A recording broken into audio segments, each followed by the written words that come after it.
Alright, today scholars we are going to solve trigonometric equations. So let's get started on this first one. If I isolate the sine x function, I'm going to add 1 to both sides and then divide both sides by 2. Okay? And if I Whitmaploy this, I recognize that sine, that is the y coordinate, is positive in the first and second quadrant. And if the y coordinate is 1/2, that means it's a 30-degree or pi over 6 reference angle. Okay? There's no restrictions on the interval at which this terminal side can happen. So when we actually represent these angles, the possible angle measures x are going to be pi over 6 plus 2 pi n, where n is an integer, meaning that there are an infinite number of angles who have a pi over 6 reference angle in the first quadrant. So that's how we'd write one of the solutions, that is this one, and then also x would equal 5 pi over 6 plus 2 pi n. And we'll assume that n represents an integer. So that would represent all of the angles whose terminal side have a pi over 6 reference angle in the second quadrant. Okay? Second example, find all solutions to this equation, but now we're looking at it over the interval 0 to 2 pi. So that is only in the first rotation, 0 to 2 pi. So solving this, let's see here. So we're solving this equation. If I add sine x to both sides, then I'd have 2 sine of x plus radical 2 equals 0.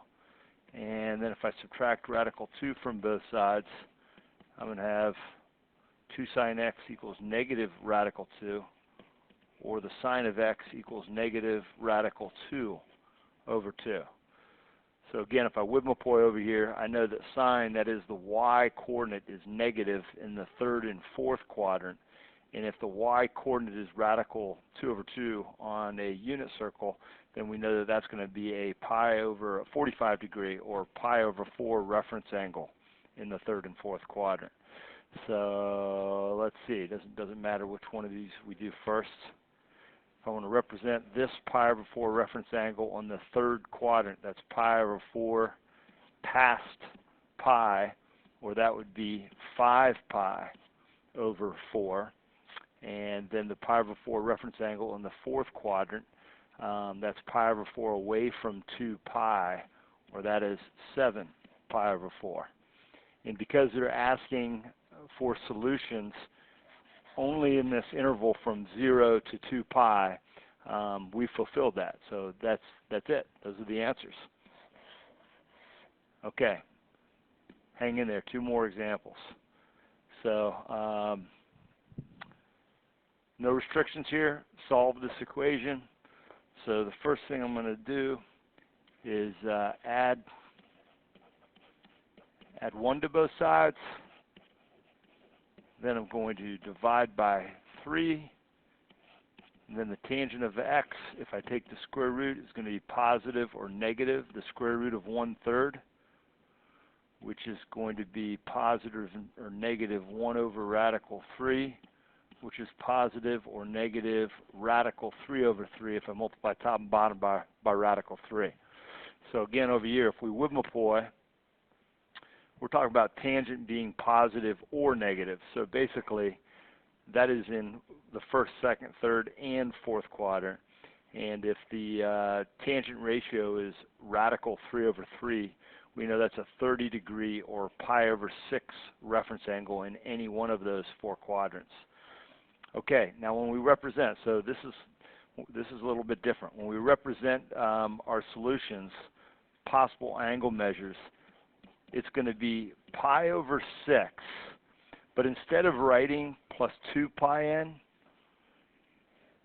to represent all of the angles whose terminal side is a pi/6 reference angle in the first quadrant, we can say plus pi n, because the terminal side pi/6 in the third angle is exactly pi away.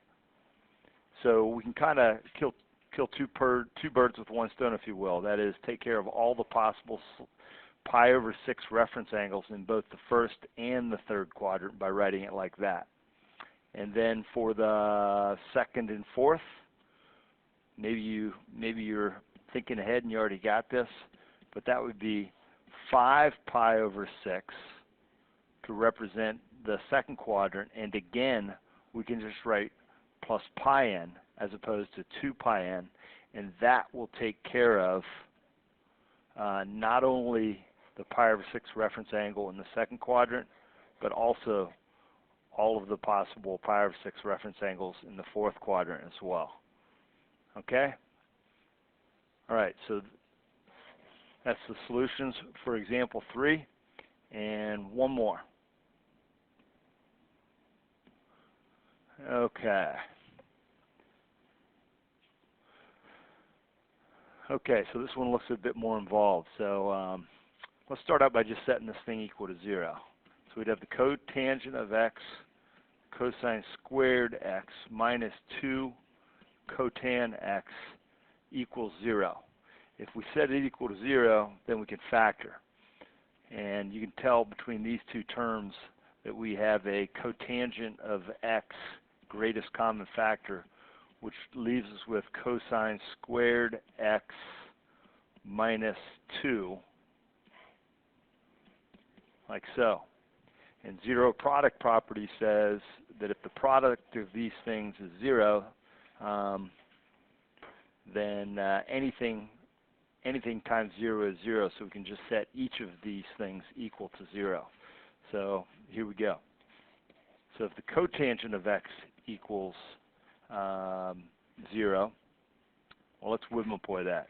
On a unit circle, we know cotangent is the x over y ratio, which means the x must be 0.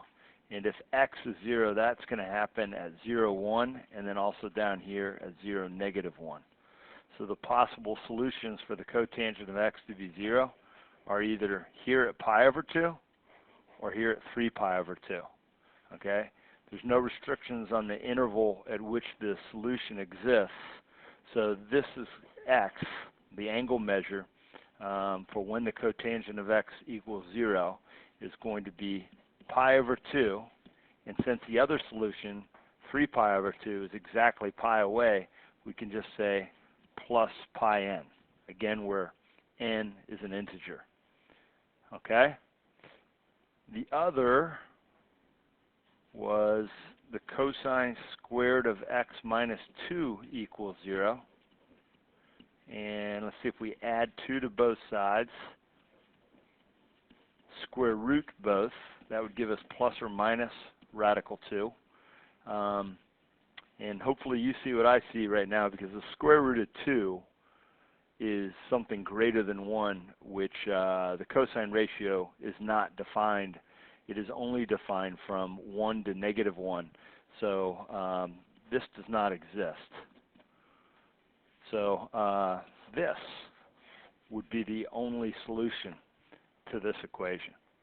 Okay, I think those 4 examples will equip you to get it done like a champ in this section. So go to your assignment sheet and you can bust out the 5-3 solving trig equations.